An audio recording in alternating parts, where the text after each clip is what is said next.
জানো তো, আমাদের গ্রামে না মানস দেবতার মন্দির আছে, হরনাথ কুসুম কুমারী। ওই হরনাথ কুসুম কুমারীর মন্দিরেতেই রাসের উৎসব হচ্ছিল। গিয়েছিলাম সন্ধেবেলা শীতল টিতল আনার জন্য।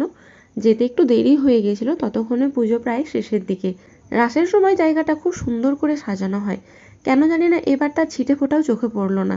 হয়তো নতুন করে আর্ট চালা হচ্ছে বললে সেই রকম কোনো সামর্থ্য নেই, বা এর ভিতরে হয়তো অন্য কোনো কারণ আছে যেটা আমি জানি না।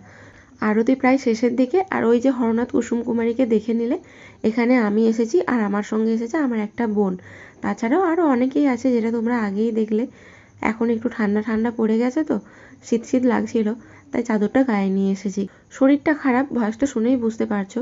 এই যে আটচালাটা নতুন করে হচ্ছে, ওখানে একটা পুরনো আটচালা ছিল, সেখানে আমরা কত খেলেছি, তার যে কত স্মৃতি আছে এই বাচ্চাগুলোকে দেখে মনে পড়ে গেল। কিছুক্ষণের মধ্যেই প্রসাদ বিতরণ শুরু হয়ে গেল। চলো তাহলে আজকের মতো এটুকুই।